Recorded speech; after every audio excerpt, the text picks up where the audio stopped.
Welcome to Saturday Morning Coffee Break, where this morning's topic is something you may or may not have already discussed this week. It's security debt, the technical debt that nobody likes to talk about. So here's our Saturday morning truth that temporary security workaround from 2019 is still in production, and everyone's pretending it doesn't exist. Every engineering team understands technical debt. You take shortcuts to ship faster, promising you'll come back and fix it later. Sometimes you do, often you don't. The code base accumulates those decisions like plaque in an artery, eventually causing serious problems. There's another kind of debt that nobody tracks, nobody prioritizes, and everyone pretends doesn't exist until it explodes.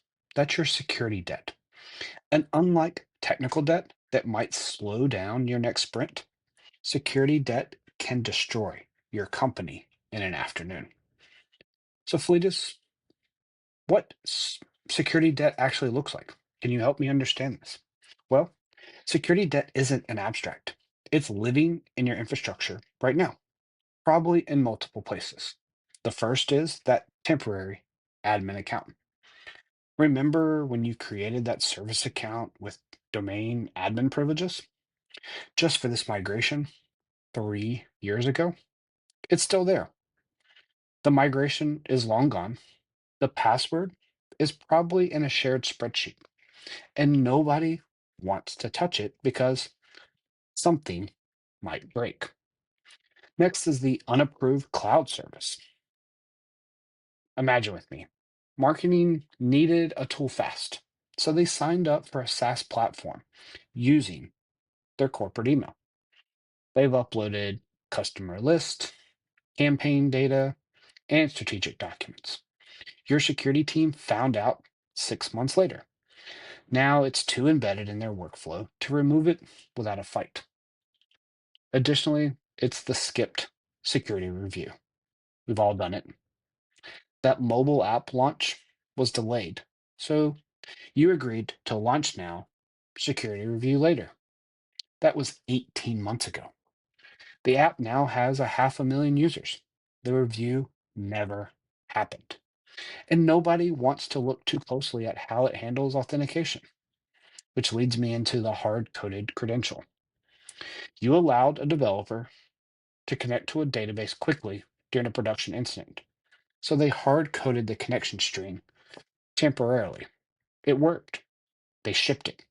It's been there for 2 years and 17 different microservices the last time you checked. But because everyone copied the pattern, does that sound familiar? Well, welcome to security debt.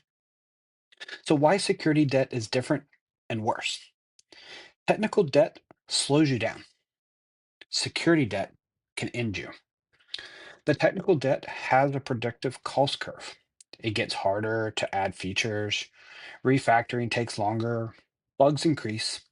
You can measure it, plan for it, and pay it down gradually. However, security debt has an unpredictable explosion risk.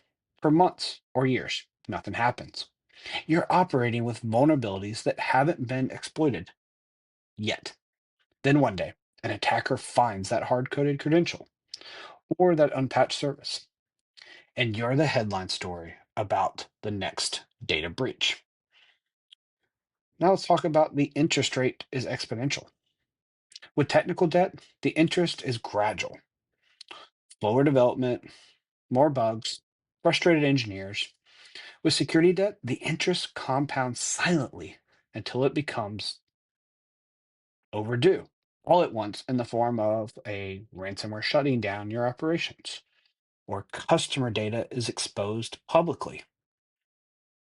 Even worse, you've got regulatory fines that have now reached millions, which lead to class action lawsuits, irreparable reputation damage, or irreparable, that is. You can't declare security bankruptcy. Say that again. You can't declare security bankruptcy. With technical debt, you can sometimes say, We've done a complete rewrite and start fresh. With security debt, there's no clean slate. That exposure already happened. That data is already out there. The trust is already broken. So, how does security debt actually accumulate in our environments? Security debt doesn't appear because security teams are lazy or incompetent. It accumulates through rational, well intentioned decisions under pressure. The first is a velocity pressure. We need to ship this quarter to hit our revenue target. Security review adds 2 weeks. Can we launch and fix the security issues post release? I've agreed to that. So, the translation here, we're accepting security debt to meet a business deadline. Done that once or twice. The next is the just this once exception. I've personally asked for that in my career. I know the policy says no shared passwords, but this one system is different. We'll fix it properly during the next refactoring sprint. Translation, we're creating an exception that becomes the policy and is permanent because nobody wants to be the one who bricks and breaks production. Our favorite one is the undiscovered workarounds. Developers bypass security controls that slow them down, as we talked in last week's podcast. They use personal cloud accounts, shared credentials. They disable their security tools locally because they're a local admin. The security team doesn't know it's happening until an audit, or even worse, the breach. So here's our translation again. Security debt is accumulating invisibly because the friction in your security process is too high. We've all gone through budget seasons and have this battle. We need 200K to fix this security issue. What's the immediate business impact? Well, none right now, but it's exploited. Come back when it's urgent. Translation, security debt gets deferred because the cost is visible, but the risk is theoretical until it's not. Security debt ledger, you're not keeping. Most organizations meticulously track technical debt. They have Jira boards, backlog grooming sessions, and technical debt sprints. But ask your security about their debt, and you get blank stares. Here's what should be on your security debt ledger, but probably isn't. The first is known vulnerabilities you've decided not to fix, at least yet. That critical vulnerability in the legacy system that can't be patched without breaking everything. You've decided the risk is acceptable. Have you documented that decision? Do you review it quarterly? Is it assigned to someone to monitor for exploit attempts? The next is the expired security certificates and credentials. Service accounts that should be rotated every 90 days but haven't been changed in 2, 3, 4 years. What about API keys that were supposed to be temporary? Or TLS certifications that get renewed manually at the last minute every single year? Which leads more into proper discussions of shadow IT and unapproved tools. Every SaaS signup, every cloud account, every developer tool that isn't in your asset inventory, each one is a potential data exfiltration path. You're not monitoring. And again, we've talked about the skipped security reviews and delayed penetration tests. That backlog of applications that need security assessments, the pen test that was supposed to have happened annually but got pushed to next quarter 3 times, it's stacking up now already. Now let's move on to temporary security bypasses that become permanent. Firewall rules opened just for testing. Security controls disabled to troubleshoot an issue, but never re-enabled. The emergency admin access that become standard practice. This will continue to compound, which leads us to a compounding interest problem. Here's what makes the issue happen. Security debt just multiplies. and multiplies and multiplies. When a developer creates insecure code, it works. That code gets copied. Now you don't have one instance of security debt, you have 17 because every team copied the pattern. When you grant one exception, it becomes the precedent for the next exception. Well, you let marketing use that tool, so why can't we? When you defer one security improvement, you signal that security is negotiable when inconvenient. Teams learn to deprioritize security because they know it won't really be enforced.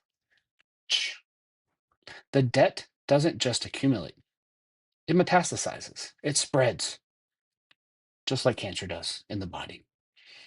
Breaking the cycle is hard. You can't eliminate security debt entirely, but you can manage it consciously instead of pretending it doesn't exist.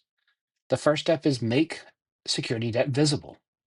Create an actual security debt register. What do I track on that, Fleetus? First, what the debt is, unpatched systems, temporary workarounds, or skip reviews.